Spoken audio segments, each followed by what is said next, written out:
ओम नमः भगवते वासुदेवाय। बोल जय श्री कृष्ण भगवान की जय। आप सभी भक्तजनों को मेरा हाथ जोड़कर प्यार भरा नमस्कार।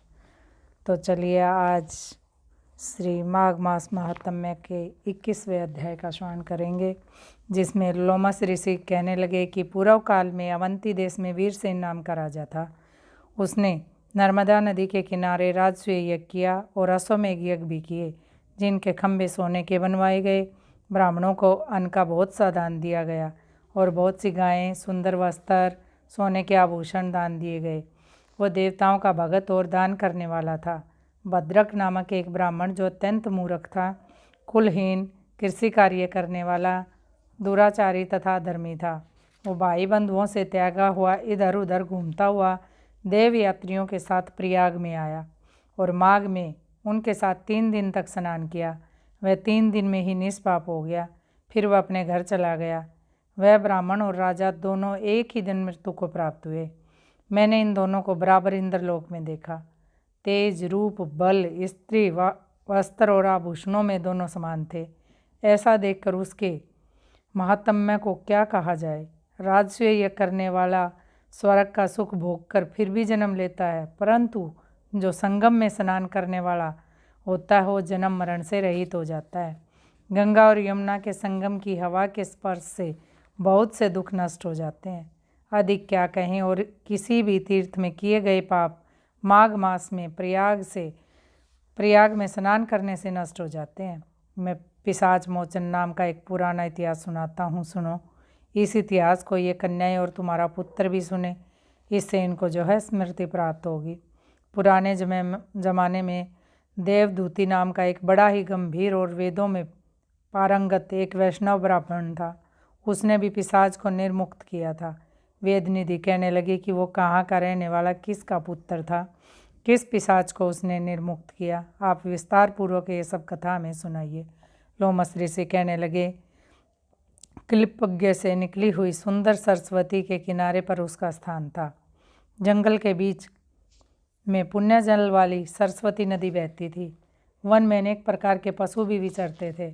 उस ब्राह्मण के श्राप के भय से पवन भी बहुत सुंदर चलती थी तथा समय पर वर्षा भी बरसती थी और वन चैत्र रथ के समान था। उस जगह आश्रम में धर्मात्मा देवदूती नाम रहता था। उसके पिता का नाम सौमित्र था और वह लक्ष्मी के वरदान से उत्पन्न होया था।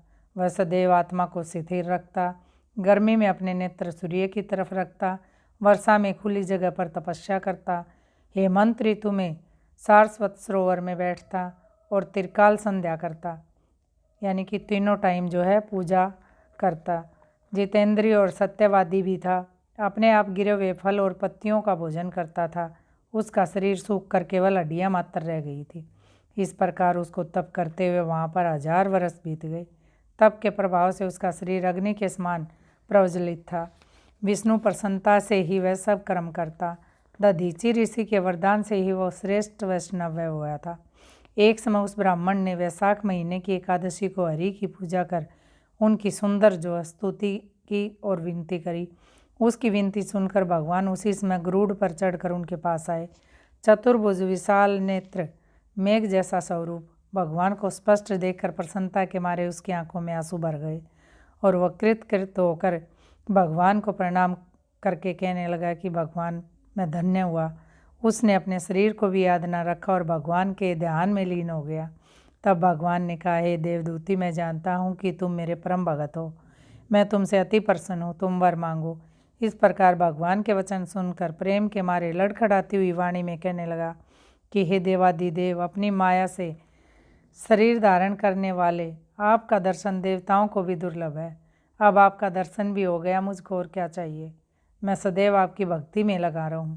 भगवान उसके ऐसे वचन सुनकर कहने लगे, ऐसा ही होगा। तुम्हारे तप में कोई बाधा नहीं पड़ेगी। जो मनुष्य तुम्हारे कहे हुए इस स्तोत्र को पढ़ेगा, उसकी मुझ में अचल भक्ति रहेगी। उसके धर्म कार्य सांगोपांग होंगे और उसकी ज्ञान में परम निष्ठा होगी।